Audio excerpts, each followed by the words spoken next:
Bonjour à tous. Pas facile de commencer une semaine après un tel week-end d'horreur. Tant de mots, tant d'images fortes, douloureuses.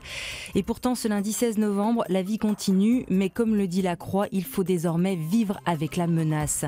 Quelque chose qui était de l'ordre de l'hypothétique est devenu une réalité atroce qui peut se reproduire, écrit Guillaume Goubert. Les Français refusent de céder à la peur et pourtant, soyons honnêtes, nous avons peur, comme en témoigne Floriane. En janvier, après Charlie, je me disais, ne cédons pas à la psychose.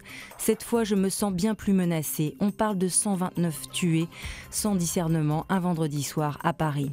Face à cette barbarie, Manuel Valls a demandé l'union sacrée, mais certains journaux n'hésitent pas à rajouter un point d'interrogation. Et pour cause, à droite rappelle aujourd'hui en France, hormis Juppé, les ténors font entendre leur voix discordante.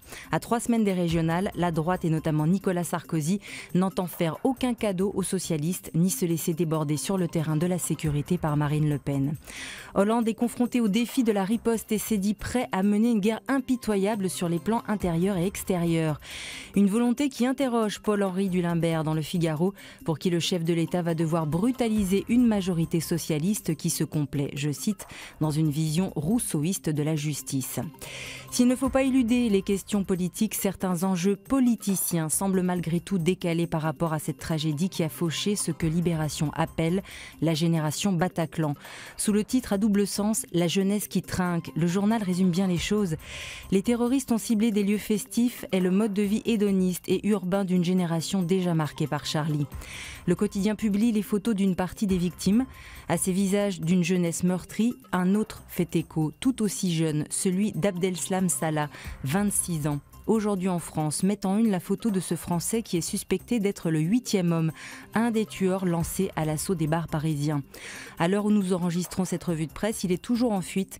Les policiers se demandent pourquoi il n'a pas fini en martyr.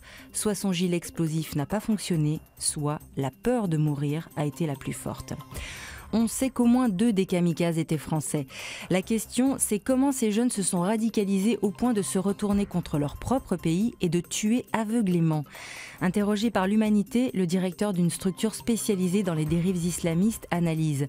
D'un côté, les recruteurs instrumentalisent les revendications légitimes des jeunes Français en matière sociale ou religieuse.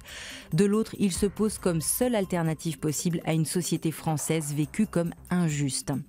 Dans ce phénomène, la question des imams radicaux revient de façon récurrente. Selon le ministère de l'Intérieur, près de 150 des 2500 lieux de culte musulmans en France sont sous influence salafiste.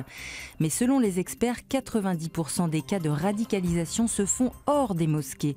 Aujourd'hui, l'endoctrinement se fait sur Internet via les réseaux sociaux et avec des conférenciers itinérants qui vont et viennent et échappent au contrôle des mosquées. Quelle image finalement garder de ce week-end ? Il y en a eu des centaines très fortes. Nous avons choisi celle-là. Pas un visage, mais juste une injonction qui dit que face à la barbarie, il faut se tenir debout pour tous ceux qui sont tombés vendredi soir. Bonne journée.